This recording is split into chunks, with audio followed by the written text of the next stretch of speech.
గలతీయులకు రాసిన పత్రిక 3వ అధ్యాయం 6వ వచనం నుంచి 11వ వచనం వరకు చదువుకుందాం. గలతీయులకు రాసిన పత్రిక 3వ అధ్యాయం 6వ వచనం నుంచి 11 వరకు చదువుకుందాం. వీలైనంత వరకు ధ్యానం చేద్దాం. అబ్రాహాము దేవుని నమ్మెను, అది అతనికి నీతిగా ఎంచబడెను. కాబట్టి విశ్వాస సంబంధులే అబ్రాహాము కుమారులని మీరు తెలుసుకొనుడి. దేవుడు విశ్వాసమూలముగా అన్యజనులను నీతిమంతులుగా తీర్చునని లేఖనము ముందుగా చూచి, నీ యందు అన్యజనులందరూ ఆశీర్వదింపబడుదురు అని అబ్రాహామునకు సువార్తను ముందుగా ప్రకటించెను. కాబట్టి విశ్వాస సంబంధులే విశ్వాసము గల అబ్రాహాముతో కూడా ఆశీర్వదింపబడుదురు. ధర్మశాస్త్రము విధించిన క్రియలకు సంబంధులందరూ శాపమునకు లోనై ఉన్నారు. ఎందుకనగా ధర్మశాస్త్ర గ్రంథమందు రాయబడిన విధులన్నీయు చేయుటయందు నిలుకడగా ఉండని ప్రతి వాడును శాపగ్రస్తుడు అని వ్రాయబడి ఉన్నది. ధర్మశాస్త్రము చేత ఎవడును దేవుని ఎదుట నీతిమంతుడని తీర్చబడడను సంగతి స్పష్టమే. ఏలయనగా నీతిమంతుడు విశ్వాసమూలముగా జీవించును. ప్రార్థన చేసుకుందాం. ప్రేమ కలిగిన మా పరలోకపు తండ్రి, మీ ఘనమైన అతి పరిశుద్ధమైన నామానికి వందనాలు ప్రభువా. ఒక సాయంత్రకాల సమయంలో మీ సన్నిధికి చేరి మిమ్మల్ని స్తుతించి ఆరాధించడానికి, మీ ప్రభువానైనా ఈ సమయంలో మీ వాక్యాన్ని ధ్యానించడానికి దయచేసిన మరొక గొప్ప అవకాశాన్ని బట్టి మీకు స్తోత్రాలు ప్రభువా. మీ చిత్తంలో ఉంటున్న వారు జాయిన్ అవ్వడానికి కృప చూపించండి ప్రభువా. అలాగే నాయన ప్రభువా, సంఘాన్ని బట్టి సహవాసాన్ని బట్టి మిమ్మల్ని స్తుతిస్తూ ఆరాధిస్తూ ఉన్నాం. మీరు ఏమై ఉంటున్నారో దాన్ని బట్టి మీకు వందనాలు ప్రభువా. మీ గొప్పతనాన్ని బట్టి, ఔన్నత్యాన్ని బట్టి, మహాపరిశుద్ధతను బట్టి, మీ ప్రేమ వాత్సల్యతలను బట్టి మీకు స్తోత్రాలు.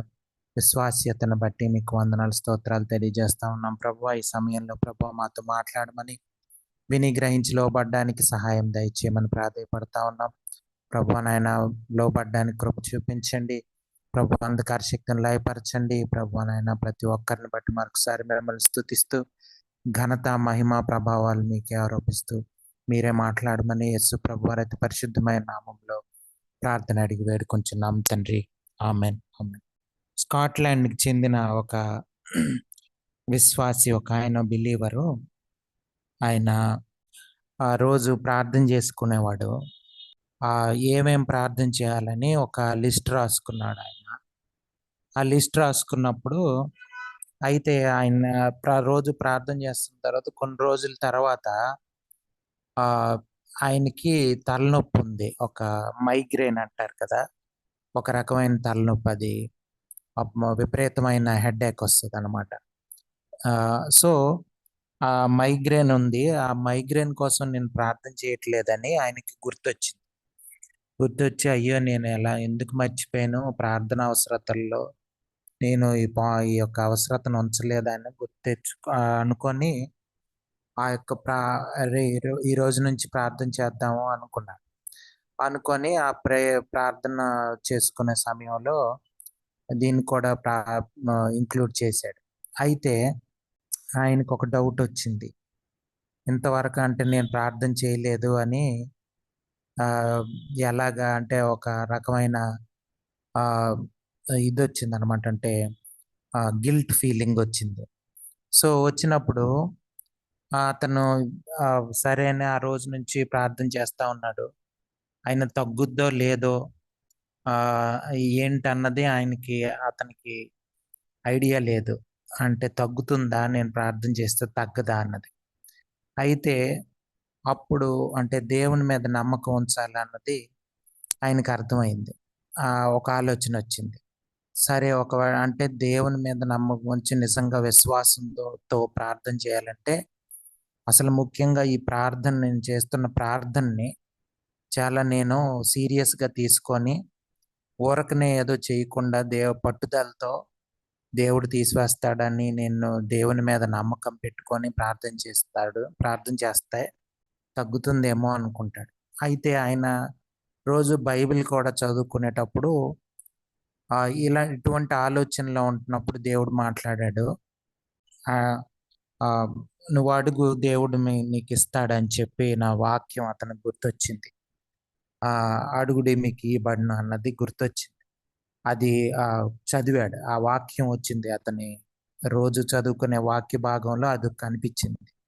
అప్పుడు ఆ వాక్యం ద్వారా దేవుడు మాట్లాడుతున్నట్లు అనిపించి దేవుడు నా మైగ్రేన్ని తీసేస్తాడు అని అతనికి అప్పుడు అర్థమయ్యి ఇంకా పట్టుదలగా ప్రార్థన చేయడం మొదలెట్టాడు.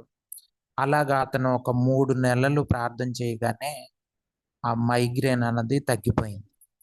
కంప్లీట్‌గా ఇంకా ఎప్పుడు జీవితంలో ఆ తలనొప్పి రాలేదు. సో, అంటే అప్పుడు అతనికి అర్థమైంది, విశ్వాసం ద్వారా అంటే దేవుని మీద ఆధారపడి విశ్వాసంగా దేవుని మీద నమ్మకం ఉంచి విశ్వాసులు ఎట్లా జీవించాలి అన్నది, దేవుని మీద ఎలాగ ఆధారపడాలి అన్నది అతను ఆ ప్రాసెస్‌లో నేర్చుకున్నాడు. అంటే ఆ విధానంలో ఆ తలనొప్పి ఎట్లా తగ్గింది అన్నది ప్రార్థన చేయడం, దేవుడు మాట్లాడడం, ఇంకా అతనికి నమ్మకం పెరగడం. అలాగా దేవుడు ఒక ప్రయాణం లాగా అది. అంటే ఆ 3 నెలలు కూడా ఆ తలనొప్పి గురించి ప్రార్థన చేయడం అన్నది బాగా గుర్తుండిపోయింది. క్రైస్తవులు అనేవాళ్ళు లేకపోతే విశ్వాసులు అనేవాళ్ళు ఈ విధంగా జీవించాలి, దేవుని మీద ఆధారపడాలి అని చెప్పి ఆయనకి తెలిసొచ్చింది. అదే మనం ఈరోజు కూడా నేర్చుకోబోతా ఉన్నాము. ఏంటంటే దేవుని మీద ఆధారపడి బ్రతికేదే క్రైస్తవ జీవితం. మన సొంత ఆలోచనలు, లోకానుసారమైన లోకస్తుల లాంటి జీవితం క్రైస్తవ జీవితం కాదు.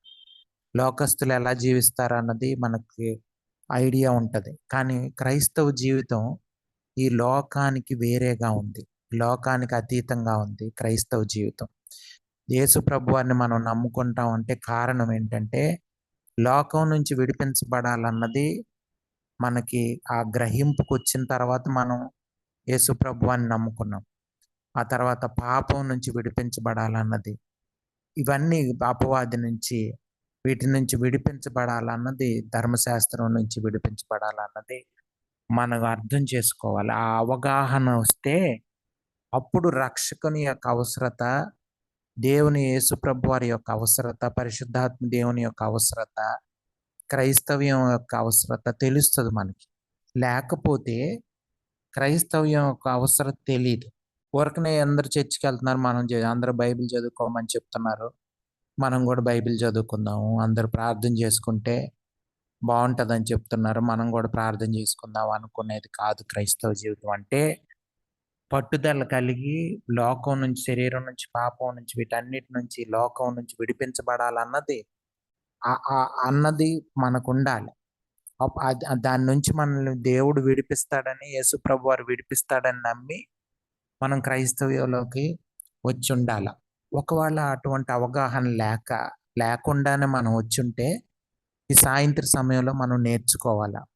ఈ విడుదల మనకు దొరకాలన్నది, నిజమైన శాంతి సమాధానాలు దొరకాలన్నది, దేవుని కృపలో బ్రతికే ఒక జీవితం తెలుసుకోవాలన్నది, మన మీద మనం ఆధారపడకుండా లోకం మీద, శరీరం మీద, వాళ్ళ జ్ఞానం, మన సొంత జ్ఞానం మీద, ధనం మీద, వాటి మీద ఆధారపడకుండా, ఆస్తుల మీద, ఐశ్వర్యాలు వాటి మీద ఆధారపడకుండా దేవుని మీద ఆధారపడే బ్రతుకు క్రైస్తవ జీవితం అని తెలుసుకొని మనం మన ప్రయాణాన్ని సాగించాలి.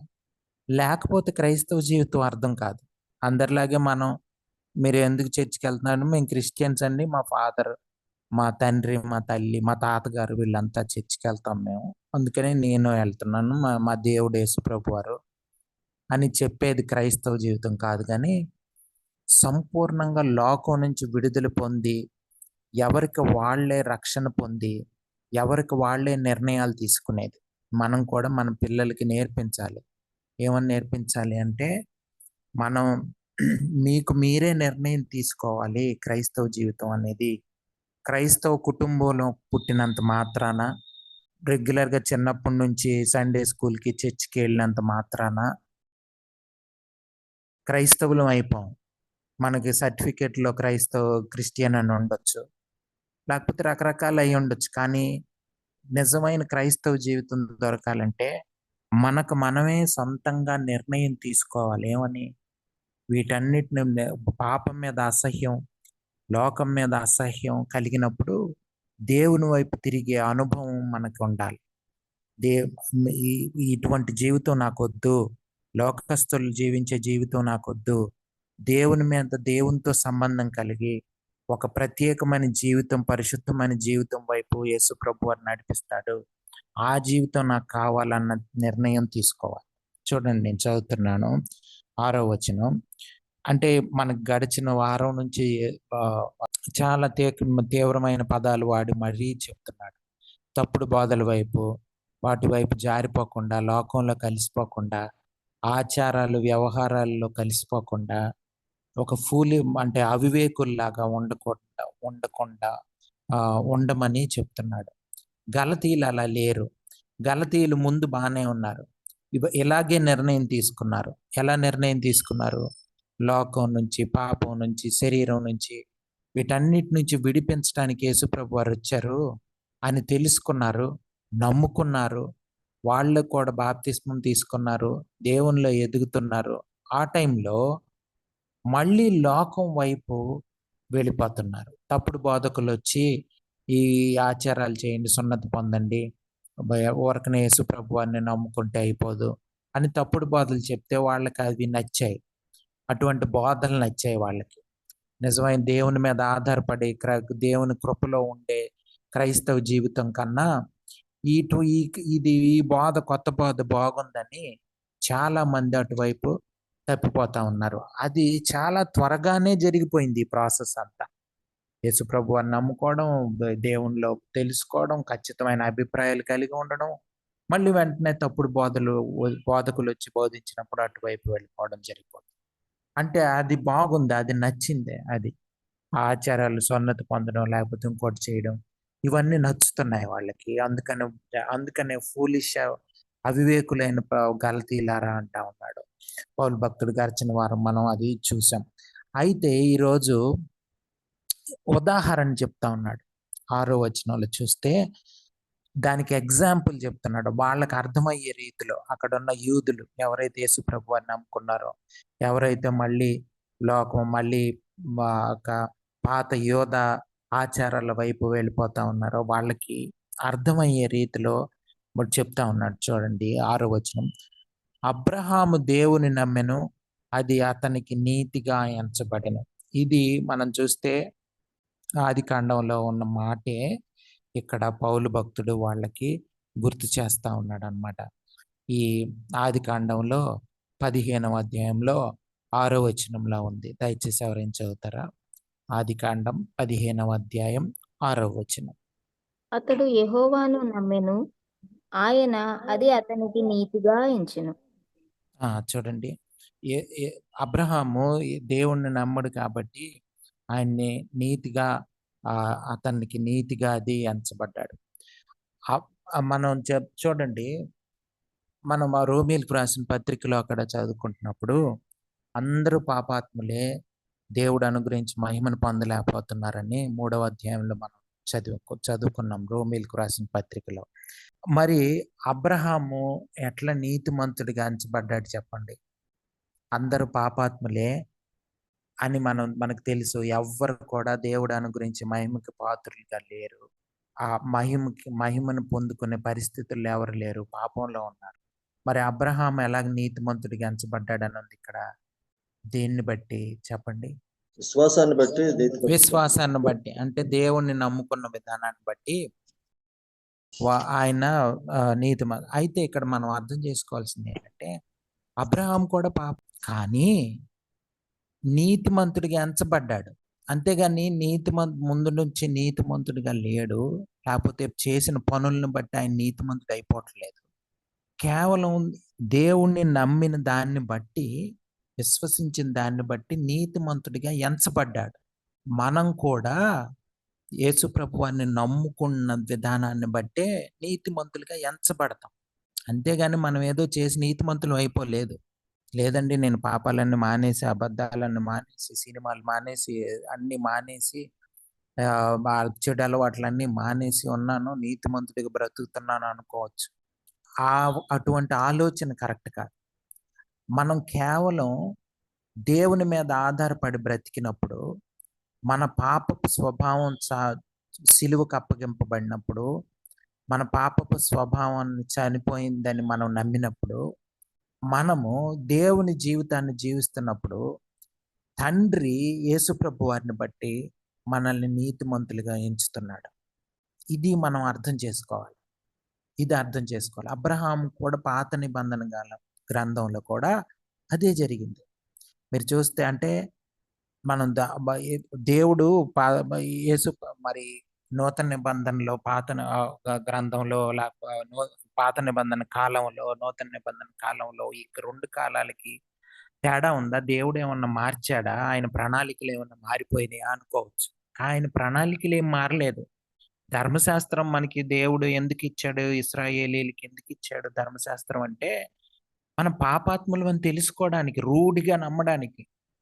దేవుని చేత ఇవ్వబడిన ధర్మశాస్త్రం వలన అది ఒక అద్దంలాగా మనకు పనిచేయడం వలన, మనం పాపాత్ములు అని తెలుసుకొని, మనం ఈ ధర్మశాస్త్రాల్ని నెరవేర్చే శక్తి గాని ఏమి మనలో లేదు. ఎంత ధర్మశాస్త్రం చెప్తుంటే మనం అంత పాపం చేయాలనిపించే స్వభావం మనలో ఉందని గ్రహించుకొని, మనం పాపాత్ములమని గ్రహించుకోవడానికే ధర్మశాస్త్రం దేవుడు మనకి ఇశ్రాయేలీయులకి ఇచ్చాడు. సో, ధర్మశాస్త్రం వలన మనం పాపాత్ములమని మనం గ్రహించుకొని, దేవుని మీద ఆధారపడే బ్రతుకు, లేకపోతే మనల్ని రక్షించే ఒక రక్షకుడు అవసరం అన్నది అవగాహనలోనికి నడిపించబడ్డానికే ధర్మశాస్త్రం ఉంది.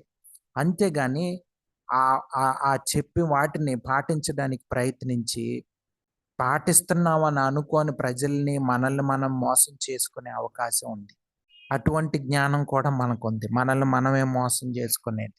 పరిసయ్యులు అలాంటి చేశారు. ఇక్కడ మనం చూస్తే అబ్రహాము అలా చేశాడు. అబ్రహాం ఎలా చేశాడంటే, ఆయన దేవుణ్ణి నమ్ముకున్నాడు. దేవుణ్ణి నమ్ముకొని దేవుని మీద ఆధారపడి బ్రతకాలన్నది ఆయనకి అర్థం. ఇది చూడండి, దేవుడు ఏం చెప్తే అది చేయాలి, దేవుని మీద ఆధారపడాలి అందుకనే ఆయన నీతిమంతుడిగా ఎంచబడ్డాడు. ఎందుకు అబ్రహాముని ఉదాహరణగా ఎందుకు చెప్పుండొచ్చు చెప్పండి? మనం ఇంతకుముందు రోమీయులకు రాసిన పత్రికలో కూడా ఆలోచించుకున్నాము. మళ్ళీ ఒకసారి ఆలోచించుకుందాము. ఎవరైనా చెప్తారా? అబ్రహాముని ఉదాహరణగా వాళ్ళకి ఎందుకు చెప్తూ ఉండొచ్చు పౌలు భక్తుడు? అబ్రహాం గురించి ఎందుకు ఉదాహరణగా చెప్తున్నారు అక్కడ? చెప్తారా? ఆల్రెడీ మనం రోమీయులకు రాసిన పత్రికలో నేర్చేసుకున్నాము. అయినా మళ్ళీ అడుగుతా ఉన్నాను. అబ్రహాంని ఉదాహరణగా ఎందుకు చెప్తున్నారు? అబ్రహాంని ఉదాహరణగా ఎందుకు చెప్తున్నారు? అంటే వాళ్ళు మేము అబ్రహాం పిల్లలము అని, అబ్రహాం మా పితరుడు అని చెప్తారు కాబట్టి అబ్రహాం ఎగ్జాంపుల్ తీసుకున్నారు. అవును, అవును. సో, అబ్రహాం అంటే వాళ్ళకి తెలుసు. ఎందుకు వాళ్ళు ఎప్పుడు కూడా ఆయన అబ్రహాం సంతానం మేమని చెప్తా ఉంటారు యూదులు. అబ్రహాం జీవితం, ఆయన లైఫ్ అన్నీ తెలుసు వాళ్ళు. అందుకనే అబ్రహాం గురించి చెప్తే వాళ్ళకి ఈజీగా అర్థం అవుతుంది యూదులు. వాళ్ళు ఇప్పుడు ఏం చెప్తున్నారు? అబ్రహాం సంతానం మేము అని చెప్తూ ఉంటారు కాబట్టి అబ్రహామునే చూడండి అని చెప్తున్నాడు అన్నమాట. మీకు వేరే కొత్త ఎగ్జాంపుల్ నేను చెప్పట్లేదు. మీరు నమ్ముకునే మీ పితరుడు లేకపోతే అని నమ్ముకునే మీ అబ్రహామునే మనం ఉదాహరణగా తీసుకుందాం. మనం యూదులుగా మనం అనుకుంటున్న అబ్రహాం జీవితాన్నే ఉదాహరణగా తీసుకుందాం. ఆయన చూడండి, దేవుణ్ణి నమ్మాడు. ఇస్సాకుని బలి ఆల్మోస్ట్ బలిచ్చేశాడు. తీసుకెళ్ళి అక్కడ అంత దేవుని మీద అంత దేవుణ్ణి నమ్మాడు, అంత ఒబీడియన్స్ చూపించాడు అని వాళ్ళకి గుర్తు చేస్తున్నాడు. అందుకే అది వాళ్ళని నీతిమంతులుగా తీర్చింది. అబ్రహాముని ఆయన నమ్మడం వలన, ఆయన విశ్వాసమే ఆయన నీతిమంతుడిగా తీర్చింది, కానీ పనులు కాదు. సున్నతి చేసుకోవడం, ఆచారాలు చేయడం, పండగలు చేయడం, బట్టలు మార్చుకోవడం, లేకపోతే ఎక్స్టర్నల్ పై వేషం అన్నది, లేకపోతే పనులు అన్నవి నీతిమంతులుగా తీర్చవు మనల్ని. ధర్మశాస్త్ర సంబంధమైన క్రియల మూలముగా మనం నీతిమంతులుగా ఎంచబడము. కేవలము విశ్వాస మూలంగానే నీతిమంతులుగా ఎంచబడతాం. మనకు రక్షణ ఎలాగొచ్చింది? పరిశుద్ధాత్మ దేవుడు మన హృదయంలోకి ఎలాగొచ్చాడు? ఇవన్నీ కూడా విశ్వాస మూలంగానే జరిగినాయి. అంటే క్రైస్తవ జీవితం అనేది విశ్వాస మూలంగా జీవించేది. ముందు మీకు ఉదాహరణ చెప్పాను. ఆయన తలనొప్పి గురించి ప్రార్థన చేసేటప్పుడు ఆయన ఒక ప్రయాణంలాగా పరిశుద్ధాత్మ దేవుడు ఆయన్ని నడిపించాడు. ముందు అసలు ఆయన్ని తగ్గుద్దా లేదో తెలీదు. ఆ తర్వాత ప్రార్థన చేయడం మొదలెట్టాడు. కొన్నాళ్ళకి దేవుడు వాక్యం ద్వారా మాట్లాడాడు. అడుగు పొందనీకిస్తాడన్నది. చూడండి, ఆ వాక్యం చదువుకున్నప్పుడు అడిగితే అడుగుడి మీకు ఇయ్యబడును అన్న వాక్యం డైరెక్ట్‌గా అతనితో మాట్లాడింది. ఓహ్! అడగమంటున్నాడు దేవుడు. ఇంకా ప్రార్థన చేయమంటున్నాడు అని చెప్పి ఇంకా ఎక్కువగా ప్రార్థన చేస్తే పోతదన్న నమ్మకం అతనికొచ్చింది. నమ్ముకున్నాడు. వాచ్‌మ్యాన్ నీ గారు ఆయన చాలా ఒక భయంకరమైన ఆ రోజుల్లో టీబీ రోగం ఎక్కువగా వచ్చి చాలామంది చనిపోయేవాళ్ళు. అప్పుడు పాత రోజుల్లో మందులు లేవు టీబీకి. ఈ ట్యూబర్‌క్యులోసిస్ అనే పదం సన్నగా అయిపోయి వాళ్ళు మనుషులు చనిపోయేవాళ్ళు. టీబీ రోగం వస్తే మందు లేదు పాత రోజుల్లో. ఇప్పుడు 6 నెలలు మందు వాడితే తగ్గిపోతది. అయితే ఆయనకి టీబీ వచ్చింది. ఆయన అప్పటికి దేవుని సువార్త అనేక ప్రాంతాలకు చెప్తూ అనేక మందికిని దేవునిలో ఎదిగింపజేస్తూ పరిచర్య చేస్తూ ఉన్నప్పుడు ఏం చేశారంటే ఆయన ఇంక చనిపోతాడు అనుకున్నారు. ఆయన్ని ఒక ఇంట్లో పెట్టారు. చాలా జాగ్రత్తగా ఆయన్ని చూసుకుంటున్నారు. ఆయనకి ఆహారం అన్నీ ఇస్తున్నారు. ఆయన కోసం ప్రార్థన చేస్తున్నారు. అయితే ఒకరోజు ఆయన పడుకొనున్నాడు. చాలా బలహీనంగా ఉన్నాడు. అయితే ఆయనకి పదే ఒక వాక్యం గుర్తొస్తుంది. ఏం వాక్యం అంటే, నీతిమంతుడు విశ్వాస మూలంగా జీవించును అని. అయితే ఏంటి వాక్యం ఉదయం అలాగ గుర్తొస్తా ఉందని అనుకుంటా ఉంటే సడన్‌గా ఒక ఆలోచన వచ్చింది. నీతిమంతుడు విశ్వాస మూలంగా జీవిస్తాడంటే, అయితే నేను బ్రతుకుతానని దేవుడు చెప్తున్నాడా? అన్న ఆలోచన సడన్‌గా వచ్చింది. రాగానే స్తుతించడం మొదలెట్టాడు. దే దేవా నీకు వందనాలు. నన్ను స్వస్థపరుస్తావా? అని చెప్పి అనుకుని స్తుతించడం మొదలుపెట్టాడు మనసులో. అలాగా కొన్ని గంటల్లో అతను సంపూర్ణంగా ఆయనకి స్వస్థతొచ్చింది. ఆయనకి తెలిసిపోయింది రోగం పోయిందని. అప్పుడు ఆయనకి అప్పటి వరకు బలహీన పరిస్థితుల్లో, కదలలేని పరిస్థితుల్లోకి ఇంకా రేపో మాపో చనిపోతాడని అందరూ అనుకుంటున్నారు. ఆయన కోసం ఏడ్చి ప్రార్థన చేస్తున్నారు. అటువంటి టైంలో ఆయన లెగిసిపోయాడు. లేచి నిల్చున్నాడు. అంత శక్తొచ్చేసింది. దేవుడు చెప్తున్నాడు లేచి నిల్చొని, ఆ ముందు ఇల్లుంది కదా! అక్కడికెళ్ళు అని చెప్తున్నాడు దేవుడు. అయితే అక్కడికెందుకు అని అనుకుంటున్నాడు ఈయన. సరే అని లేచి నిల్చొని ముందు ఇంటికెళ్ళి గేట్ ఓపెన్ చేస్తే, లోపల నుంచి విశ్వాసులు ప్రార్థన చేస్తున్న ప్రార్థనలు పెద్ద పెద్ద మాటలు వినిపిస్తున్నాయి. దగ్గరికెళ్ళి వాళ్ళ తలుపు తీస్తే వాళ్ళంతా ప్రార్థన చేస్తున్నారు. ఈయన్ని చూసి ఆశ్చర్యపోయారు. ఈయన లెగవడం, అసలు ఇంతవరకు నడవడం అని చెప్పి వాళ్ళు కూడా దేవుడు మొరాలకించాడు. బ్రదర్ స్వస్థపరచబడ్డారు అని చెప్పి అనుకున్నారు. అంటే వాక్యం అనేది మనతో మాట్లాడేది చాలా శక్తివంతమైంది. మనల్ని స్వస్థపరిచేది. మనల్ని మనంలో విశ్వాసంలో బలపరిచేది. విశ్వాసంలో ఎదిగింపచేసేది వాక్యం. అందుకనే రోమీయులకు రాసిన పత్రికలో ఏమనుందంటే వినుట వలన విశ్వాసం కలుగును అని చెప్పి. వినుట దేవుని వాక్యం వినడం ద్వారా, దేవునికి లోబడడం ద్వారా మనకి ఇంకా విశ్వాసం పెరుగుతుంది దేవుని మీద. ఈయనకి స్కాటిష్ అతనికి స్కాట్లాండ్‌కి చెందిన విశ్వాసికి ఎట్లయితే విశ్వాసంలో పెరిగిపోయిందో 3 నెలలు ఆయన పట్టు వదలకుండా ప్రార్థన చేయడానికి, అలాగే స్వస్థత పొందుకోవడానికి ఉపయోగపడింది. సో, మనం ఆలోచించుకోవాల్సింది ఏంటంటే క్రైస్తవ జీవితం అనేది ఇటువంటి ప్రయాణం. బైబిల్ చదువుకోవడం, ప్రార్థన చేసుకోవడం మీదే ఆధారపడద్దు. బైబిల్ చదివేటప్పుడు, ప్రార్థన చేసేటప్పుడు మన మొరాలకిస్తాడు. ప్రార్థనలో మనం దేవుని స్వరం వినొచ్చు. ప్రార్థనలో కూడా మనం ఇంతకుముందు కూడా జ్ఞాపకం చేసుకున్నాం. యేసు ప్రభువారు 12 మంది శిష్యుల్ని ఎన్నుకునేటప్పుడు 12 మంది అపోస్తుల్ని ఎన్నుకునేటప్పుడు అనేక మంది శిష్యులు ఉన్నారు అప్పటికి యేసు ప్రభువారు దగ్గర. కానీ 12 మందిని అపోస్తలులుగా దేవుడు ఎన్నుకోవాలి. కానీ యేసు ప్రభువారికి అప్పటికే ముందుగానే తెలుసు. కానీ దేవుని మీద ఆధారపడ్డాడు. రాత్రంతా ప్రార్థన చేశాడని అక్కడ ఉంది లూకా సువార్తలో. రాత్రంతా ప్రార్థన చేసి తెల్లవారి 12 మందిని ఎన్నుకున్నారు యేసు ప్రభువారు. అంటే రాత్రంతా ఏం ప్రార్థన చేస్తాం? దేవుని స్వరం విన్నాడు యేసు ప్రభువారు. రాత్రంతా కూడా ఈ 12 మంది ఎవరని తండ్రి చెప్పాడు ఆయనకి. చూడండి, కన్ఫర్మ్ చేశాడు. ఈయన అని. ఇది క్రైస్తవ జీవితం. ఈ లోకానికి అర్థం కాని ఒక జీవితం. ఇటువంటి గొప్ప జీవితాన్ని వదిలేసి ఒక ఫూల్స్ లాగా, అవివేకుల్లాగా తప్పుడు బోధల వైపు వెళ్ళిపోతూ పండగలు లేకపోతే ఆచారాలు అవి చేయాలి, ఇవి చేయాలి, కార్యక్రమాల వైపు వెళ్ళిపోతూ ధర్మశాస్త్ర సంబంధమైన క్రియల వైపు వెళ్ళిపోవడానికి చూస్తా ఉన్నారు. చూడండి ఎంత అంటే ఇటువంటి గొప్ప భాగ్యాన్ని విడిచిపెట్టి వెళ్ళిపోతా ఉన్నారు. నిజంగా గాని అవగాహన ఉంటే, నిజమైన క్రైస్తవ జీవితం మీద అవగాహన ఉంటే మనకు అసలు పౌలు భక్తుడు ఎంత క్షుణ్ణంగా వాళ్ళకి చెప్పినా సరే వాళ్ళు వెళ్ళారు. ఈ రోజుల్లో కూడా అనేక మంది తప్పుడు బోధకులు, తప్పుడు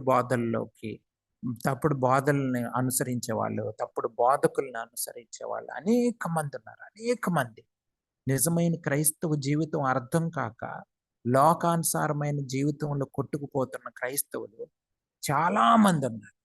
నిజమైన క్రైస్తవ దేవుని మీద ఆధారపడి దేవుని స్వరం వింటూ దేవుని చేత నడిపించబడే క్రైస్తవులు చాలా చాలా చాలా తక్కువ మంది ఉన్నారు. అయితే ఈ రాత్రికాల సమయంలో దేవుడు మనకు చెప్తున్నది ఏంటంటే, ఆ తక్కువ మందిలో మనం ఉండాలని దేవుని కోరిక. మనం ఉండాలి. మనందరం కూడా దేవుని మీద ఆధారపడాలి. ధనం మీద కాదు, ఆస్తుల మీద కాదు, ఐశ్వర్యాల మీద, జ్ఞానం మీద కాదు, లోకస్తుల్లాగే జ్ఞానం మీద కాదు, దేవుని మీద ఆధారపడాలండి. దేవుని మీద ఆధారపడాలి. నిజమైన క్రైస్తవ జీవితం అర్థం కాని పరిస్థితుల్లో అనేక మంది ఉన్నారు ఈ రోజుల్లో. అనేక మంది. అందరి మన ఇంజనీరింగ్ చదివితే మనం ఇంజనీరింగ్ చదువుతాం. అందరూ ఏది చదివితే అదే చదువుతాం. ఎందుకంటే మనల్ని నడిపించేది ధనం. అనేక మంది క్రైస్తవుల్ని ఈరోజు నడిపించేది ధనమే, డబ్బులే. చాలా మందికి సంఘానికి ఎక్కువ మంది రావాలనుకుంటారు. ఎందుకో తెలుసా? ఎక్కువ డబ్బులు వస్తాయని. చాలాసార్లు నిజమైన బోధ చేస్తే ఎక్కువ మంది ఉండకపోయే అవకాశం ఎక్కువ ఉంది. ఎందుకంటే యేసు ప్రభు వారి దగ్గరికి చాలా మంది, వేల మంది వచ్చారు. కానీ ఎవరూ లేరు శ్రమల్లో తట్టుకునేవాళ్ళు, లేకపోతే శ్రమలు వచ్చినప్పుడు ఉండేవాళ్ళు. చాలా అసలు 12 మంది కూడా భయపడిపోయే పరిస్థితుల్లోకి వెళ్ళిపోయారు యేసు ప్రభు వారి టైం. వేల మంది వచ్చారు. యేసు ప్రభు వారు 6,000 మందికి, 5,000 మందికి రొట్టెలు చేపలు పంచిపెట్టినప్పుడు వేల మంది వచ్చారు కదా. 5,000 మంది పురుషులే ఉన్నారు. ఇంకా స్త్రీలు ఎంతమంది ఉన్నారో, పిల్లలు ఎంతమంది ఉన్నారో మనకి కౌంట్ లేదు, లెక్క లేదు. వాళ్ళందరూ కూడా మళ్ళీ రెండో రోజు కూడా యేసుప్రభు వారు ఎక్కడున్నారంట వెతుక్కుంటూ వస్తే యేసుప్రభు వారు చెప్పారు, మీరంతా ఆహారం కోసం వస్తున్నారు, క్షయమైన ఆహారం కోసం కాదు మీరు పాటుపడాల్సింది. అక్షయమైన ఆహారం ఉంది. నా శరీరం తిని నా రక్తం తాగిన వాళ్ళే దేవుని రాజ్యంలో ఉంటారు అని యేసుప్రభు వారు చెప్తుంటే ఎవ్వరికి అర్థం కావట్లేదు. అక్కడ వాళ్ళ మనసంతా లోకం మీదే ఉంది. మనసంతా తిండి ఎట్లా బ్రతకాలి, ఎట్లా జీవించాలి, తిండి ఎట్లా సంపాదించుకోవాలి, బట్టలు ఎలా సంపాదించుకోవాలి, ఇవే ఆలోచనలతో నిండిపోయింది. చాలా మందికి ఈ ఆలోచనలు తప్పు అనిపించవు. అందులో తప్పే ఉందండి అనిపిస్తుంది. అంటే మనకి నిజమైన క్రైస్తవ జీవితం తెలియక, అంటే తిండొద్దా మరి బట్టలొద్దా అనిపిస్తుంది. కానీ అవన్నీ దేవుడు ఇస్తాడు. వాటి కోసం పాటుబడి తలక్రిందులు అయిపోయి, వర్రీ అయిపోయి ఆందోళన చెందాల్సిన అవసరం లేదు. మనం ఆందోళన చెందాల్సింది ఎంతవరకు దేవుని మీద ఆధారపడే జీవితం తెలుస్తుంది, ఎంతవరకు మనం క్రైస్తవ జీవితం ఎదుగుతుంది, విశ్వాసంలో ఎంత ఎదుగుతున్నాం, నమ్మకం పెరుగుతుందా, దేవుని మీద తగ్గిపోతుందా, అసలు ఉందా లేదా అని ఆలోచించుకోవాల్సిన అవసరం ఉంది. మీకు ఎంతవరకు ఈ మాటలు అర్థమవుతున్నాయి అన్నది నాకు తెలియట్లేదు.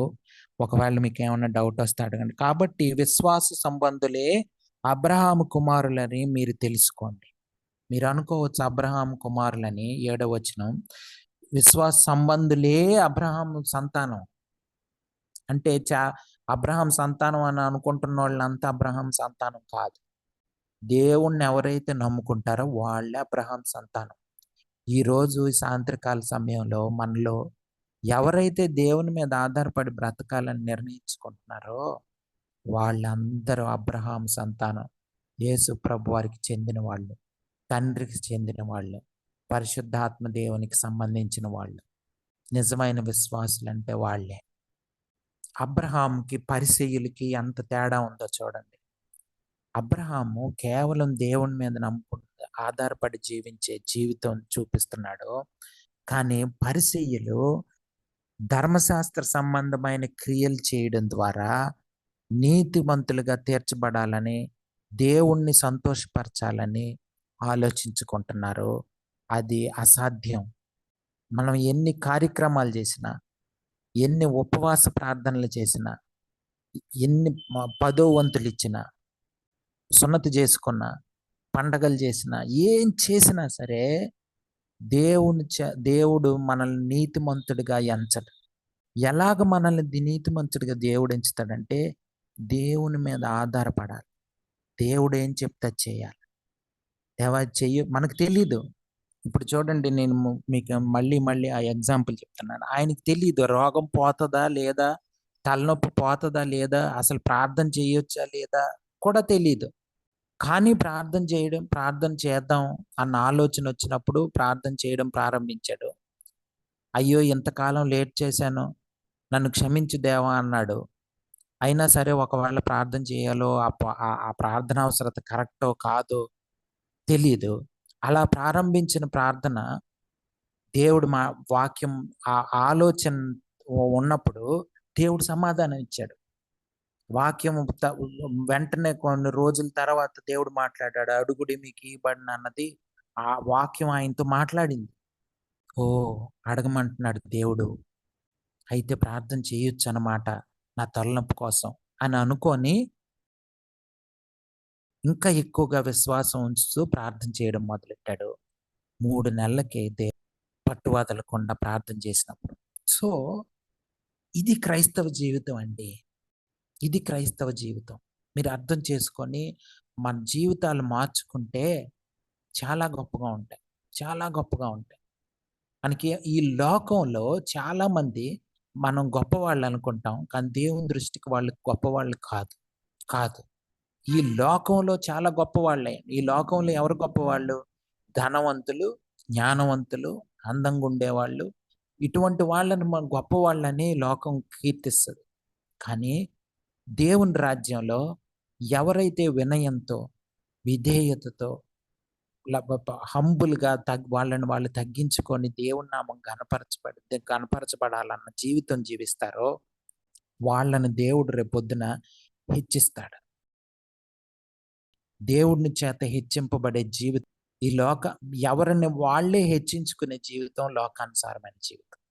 నేను కష్టపడి ఫస్ట్ ర్యాంక్ సంపాదించుకుంటానని కష్టపడి రాత్రింపగళ్ళు చదివితే ఫస్ట్ ర్యాంక్ వస్తుంది, లోకం పొగుడుతుంది. కానీ దేవునికి విధేయత కలిగి, క్రమశిక్షణ కలిగి, దేవునికి లోబడితే దేవుని చేత హెచ్చింపబడతాం. ఈ 2 రకాలైన జీవితాలు మనకున్నాయి. ఏ జీవితం కావాలన్నది మనం ఆలోచించుకోవాలి. ఏ జీవితం మనకు కావాలి? లోకానుసారమైన జీవితమా? ఆత్మానుసారమైన జీవితం. ఆత్మానుసారమైన జీవితంలో ఏ ఒక్కరు మన ఆలోచనలు ఇష్టపడే వాళ్ళు ఉండకపోవచ్చు. మన భార్య కానీ, మన భర్త కానీ, మన పిల్లలు కానీ, మన చుట్టుపక్కల వాళ్ళు కానీ, మన సంఘంలో వాళ్ళు కానీ చాలామంది మనల్ని ఇష్టపడకపోయే అవకాశం ఉంది. నిజమైన క్రైస్తవ జీవితం జీవిస్తే చాలా మందికి మన లైఫ్ స్టైల్ ఇష్టపడదు. ఎందుకండి? హాయిగా చదువుకొని కష్టపడి సంపాదించుకొని బ్రతకొచ్చు కదా అనిపిస్తుంది. దేవుని మీద ఆధారపడి బ్రతికే బ్రతుకు చాలా మందికి ఇష్టం ఉండదు. చాలా మందికి ఇష్టం. ఆలోచించుకోండి. అబ్రహాము కాబట్టి విశ్వాస సంబంధులే కుమారులు. 8వ వచనం. దేవుడు విశ్వాస మూలముగా అన్యజనులను నీతిమంతులుగా తీర్చునని లేఖనము ముందుగా చూచి నీ యందు అన్యజనులందరూ ఆశీర్వదింపబడుదురు అని అబ్రహాం సువార్తను ముందుగా ప్రకటించాను. చూసారా, అబ్రహాం జీవితంతో ఏమర్థం అవుతుందంటే అన్యజనులు కూడా యేసుప్రభు అంటే అన్యజనులు కూడా దేవుని దగ్గరికి వస్తారన్నది ఆ రోజే అర్థమైపోయిందని పౌలు భక్తుడు చెప్తాం. ఆయనకి దేవుడు ప్రత్యక్షపరిచినటువంటి సత్యం ఇది.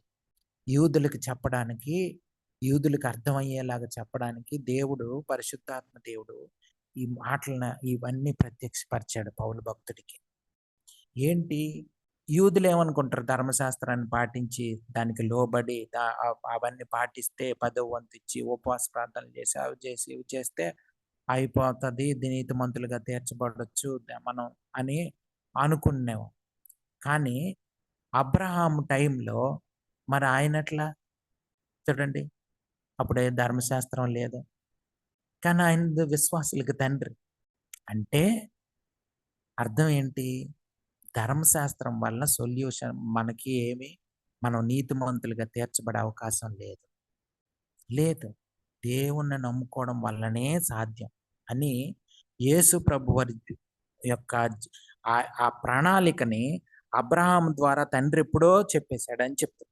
యేసు ప్రభు వారిని నమ్ముకోవడం ద్వారా అన్యులు ఎలాగైతే రక్షింపబడతారన్న ఉద్దేశం అబ్రహాం టైంలోనే దేవుడు రివీల్ చేసేసాడు, దేవుడు ప్రత్యక్షపరిచాడు. ఇదేదో దేవుని రెండో ప్లాన్ కాదు ఇది. మనం అంటాం కదా ప్లాన్ ఏ ప్లాన్ బి అని, ఇది దేవుడి యొక్క ప్లాన్ బి కాదు. యేసు ప్రభు వారి లోకానికి రావడం, చనిపోయి తిరిగి లేవడం, అన్యజనులందరూ అనేక మంది అన్యజనులు యేసు ప్రభు వారి ద్వారా ఆ యొక్క దేవుని తండ్రిని తెలుసుకొని చేర్చబడ్డం అన్నది, విశ్వాసుల గుంపులో చేర్చబడ్డం అన్నది దేవుడు అప్పుడే దేవుని సంకల్పం ఉంది అన్యజనుల పట్ల అని పౌలు భక్తుడు యూదులకి వాళ్ళకి చెప్తున్నారు. మీరు యూదులు ఏమనుకుంటున్నారు, అయ్యో మాకు ధర్మశాస్త్రం ఇచ్చాడు మోషే ద్వారా, ఈ స్టైల్లోనే దేవుని దగ్గరికి చేరాలి, ఇలాగే సున్నతి పొందాలి, ఇవి చేయాలి, బలులు అర్పించాలి, అవి చేయాలి, ఇవి చేయాలి, పండుగలు చేయాలి, ఆచార్యాలు చేయాలి, యేసుప్రభువుని నమ్ముకోండి కానీ ఇవన్నీ చేయండి అంటా ఉన్నారు.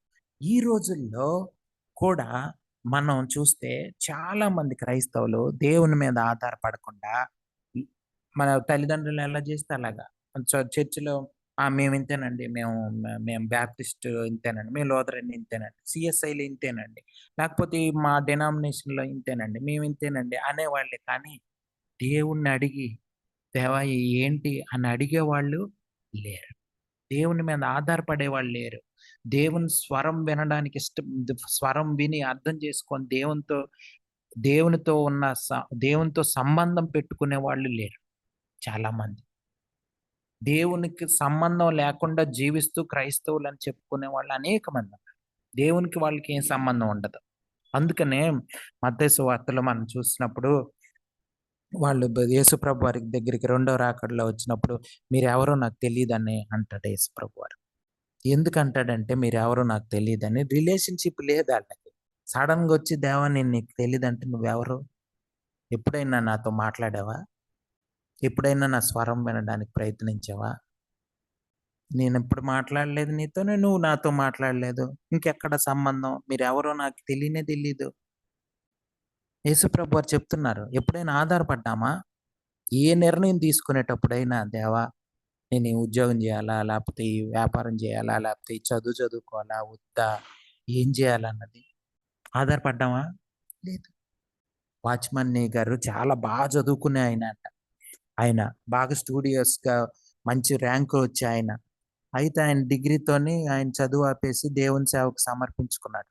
ఒకరోజు ఆయన బాగా నీరసంగా దేవుని సువార్త చేస్తూ బాగా నీరసంగా ఉన్నాడు, శరీరం బలహీనంగా ఉంది, ఫేవరిష్గా అంటే జ్వరం వచ్చినట్టుగా ఉంది. అయితే ఒక హోటల్లో ఇడ్లీ తిందామని అక్కడ కూర్చొని టిఫిన్ చేస్తూ ఉంటే వాళ్ళ ప్రొఫెసర్ వచ్చి ఎదురుగా కూర్చున్నాడంట. చూసాడంట, ఆశ్చర్యపోయాడంట ఈయన్ని చూసి. ఏంటి ఇలాగ అయిపోయావు మనిషివి, నువ్వు ఎంత బాగా చదివేవాడివి, మంచి ఉద్యోగం చేసుకోవచ్చు కదా, ఎందుకు ఇది అని. ఆయన బయటికి బలహీనంగా కనిపించవచ్చు, ఆరోగ్యం కొంచెం క్షీణించవచ్చు, కానీ లోపల ఆనందం ఆయనకేం అర్థం అవుతుంది అని రాశాడు ఆయన పుస్తకంలో. నా లోపల ఉన్న సంతోషం ఆయనకేం అర్థం కావట్లేదు మా ప్రొఫెసర్కి. ఆయనకి ఈ లోకమే కనిపిస్తూ ఉంది. ఆ ప్రొఫెసర్కి ఏం కనిపిస్తుంది? లోకం, ధనం, ఎడ్యుకేషన్, లేకపోతే ఒక సౌకర్యవంతమైన జీవితం, ఇవి కనిపిస్తున్నాయి. నిజమైన శాంతి సమాధానాలు, నిజమైన సంతోషం వాచ్‌మన్ నీ గారి హృదయంలో ఉంది. సో మనం చాలా జాగ్రత్తగా ఈ మాటలను అర్థం చేసుకోవాలండి. గలతీయులకు రాసిన పత్రిక చాలా చాలా శక్తివంతమైంది. నిజంగా గాని మన హృదయంలో గాని ఇది పనిచేస్తే చాలా మన జీవితాలు మారిపోతాయి. 9వ వచనం చదువుతున్నాను చూడండి.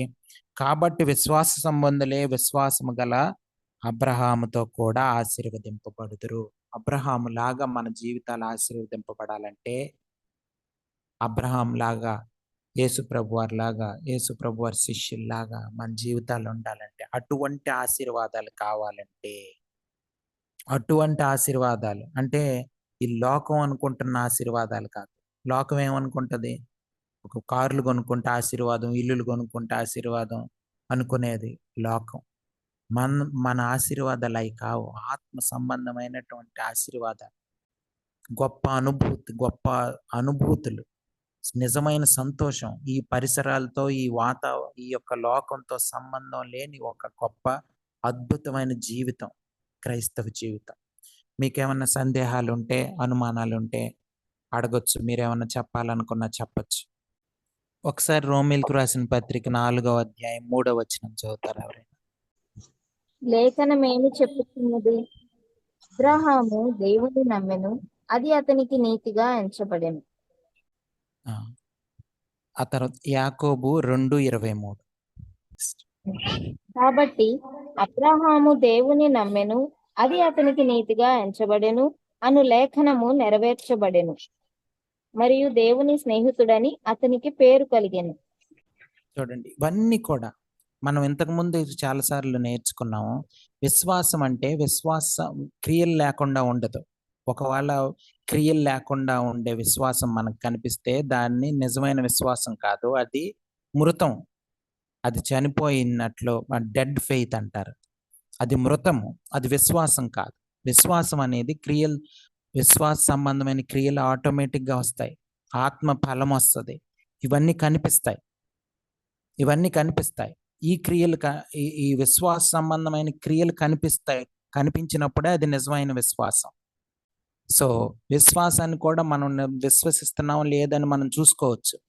దేవుడు చెప్పినట్లు లోబడుతున్నామా, లేకపోతే మనం క్యాలిక్యులేట్ చేసి 10వ వంతు ఇస్తున్నామా, లేకపోతే ఇది క్యాలిక్యులేట్ చేసుకొని వెళ్తున్నామా, ఇలాగా లెక్కల మీద నడుస్తుందా, ధర్మశాస్త్రం లాగా, రూల్స్ అండ్ రెగ్యులేషన్స్ లాగా నడుస్తుందా మన జీవితం అని ఆలోచించుకోవాలి.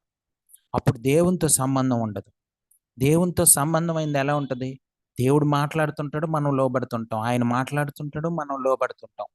ఇది క్రైస్తవ జీవితం. ఇటువంటి అనుభవాలు మనకు దొరకాలి. ఇటువంటి అనుభవాలు మనకు కావాలి. దేవుడు నాకు పలానా రోజు ఇలా మాట్లాడాడండి, నేను ప్రార్థన చేసుకుంటున్నాను, సడన్గా దేవుడు ఈ వాక్యం ద్వారా మాట్లాడాడు, నాకు ఇది చెప్పాడు అని చెప్పి మనం చెప్పగలగాలి. అప్పుడు మనం ఇంకా ఇంకా ఇంకా ఇంకా ఇంకా ఎదుగుతుంటే దేవుడు ఇంకా మాట్లాడుతుంటాడు, మనకి ఇంకా దేవునికి దగ్గర అవుతాం.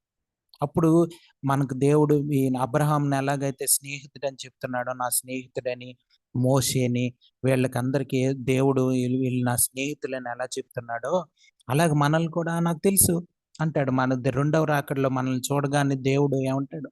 నాకు తెలుసు, నా స్వరం రోజు నాతో మాట్లాడతాడు ఈయన. అది క్రైస్తవ జీవితం. అది కావాలా మీకు? ప్రార్థన చేసుకోండి. ఎవరైనా ప్రేరేపించబడిన వాళ్ళు ప్రార్థన చేస్తే ముగించుకుందాం.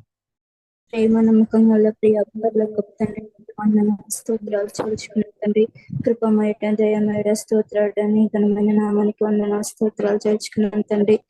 కృపనుడానికి వందనాలు తండ్రి. ఈ రోజు బైబిల్ స్టడీ వాక్యం ద్వారా మాట్లాడిన ప్రతి దాన్ని బట్టి స్తోత్రాలు చేర్చుకున్నాం తండ్రి. ఎలా నీతిమంతురాలుగా ఉండాలి, ఎలా నీ యందు విశ్వాసంలో జీవించాలని దాని పట్ల తండ్రి మాకు తండ్రి అన్న ద్వారా తెలియజేసిన నీతిని బట్టి స్తోత్రాలు చేర్చుకున్నాం తండ్రి. అబ్రహాము నీ మీద ఏ రీతిగా ఆధారపడి జీవించాడో తండ్రి మేము కూడా అట్టి రీతిగా జీవించాలని తెలియజేస్తావు తండ్రి. దాన్ని బట్టి స్తోత్రాలు చెల్చుకున్నాం తండ్రి. ఏసే నిజంగా ప్రతి ఒక్కరు తండ్రి అబ్రహాముని తండ్రి తెలుసుకున్నారంటే తండ్రి కేవలం తన విశ్వాసం మూలంగానే తెలుసుకున్నారు తండ్రి. ఏసే వాళ్ళ పితరులు అబ్రహాం అనే వాళ్ళు విశ్వసించారు కాబట్టి తండ్రి ఏసే తండ్రి అబ్రహాం అంత ఘనంగా తండ్రి మా పితరుడైన అబ్రహాం పట్ల మేము విశ్వసిస్తున్నామని వాళ్ళు తెలుసుకున్నారు తండ్రి. ఏసే మేము కూడా తండ్రి అట్టి రీతిగా తండ్రి అబ్రహాం ఏ రీతిగా నీ పట్ల విశ్వాసంలో జీవించాడో తండ్రి మేము కూడా అట్టి రీతిగా విశ్వాసంలో జీవించుటకు సహాయం చేయండి తండ్రి. నీ మీద మేము కూడా ప్రతి విషయంలో తండ్రి నీ మీద ఆధారపడి జీవించుటకు సహాయం చేయండి తండ్రి. నిజమే తండ్రి, ఈ రోజులలో తండ్రి అనేక బోధలు తప్పుడు బోధలు వస్తా ఉన్నాయి తండ్రి. ఆ తప్పుడు బోధల వెంట వెళ్ళకుండా తండ్రి నీ మీద ఆధారపడి వాక్యాన్ని చదువుకుంటూ నీతో ప్రతిరోజు మాట్లాడితే నువ్వే ఆ వాక్యాన్ని అర్థం చేపిస్తావు తండ్రి. ఏసే ఎవరెవరో చెప్తున్నారని వాళ్ళ మాటలు నమ్మకుండా తండ్రి నీ వాక్యం ఏది చెప్తుందో, నీ మాట ఏది చెప్తుందో అది మేము గ్రహించుటకు సహాయం చేయమని అడుగుచున్నాం తండ్రి. ప్రతిరోజు మేమందరం మీతో మాట్లాడితే తండ్రి ఏసే నీ పరలోక రాజ్యానికి చేరుకుంటే తండ్రి మా మాటల్ని నువ్వు గైకొని తండ్రి ప్రతిరోజు నీతో మాట్లాడుతున్నామని నువ్వు గుర్తించగలుగుతావు అంటే తండ్రి. ఏసే తండ్రి ఈ మాటని మాకు తెలియజేసిన రీతిని బట్టి స్తోత్రాలు చేర్చుకున్నాను తండ్రి. మరి ఈ రోజు ఎంతమంది అయితే పాల్గొన్నారో తండ్రి విన్న వాక్యాన్ని ఎవరు కూడా తండ్రి మర్చిపోకుండా ప్రతిరోజు నెంబర్ వేసుకోవడానికి సహాయం చేయండి తండ్రి. మరి తండ్రి ఈ రోజు నేను జూమ్ లో పాల్గొనడానికి కారణమైనందుకు స్తోత్రాలు తండ్రి. అదే రీతిగా తండ్రి ప్రతిరోజు తండ్రి నీళ్ళు ఎదుగుటకు సహాయం చేయండి తండ్రి. మా సంఘస్థులందరినీ కూడా జ్ఞాపకం చేసుకుని తండ్రి నీలో ఇంకా విశ్వాసం ఎదుగుటకు సహాయం చేయండి తండ్రి. అదే రీతిగా ఇంకెవరైతే పాల్గొనలేకపోయారో తండ్రి వాళ్ళందరూ తండ్రి నెక్స్ట్ వీక్ అయినా జాయిన్ అవ్వడానికి సహాయం చేయమని అడుగుచు ఈ చిన్ని ప్రార్థన చేస్తున్నాము అడిగి వేడుకొంచున్నాను తండ్రి. ఆమేన్.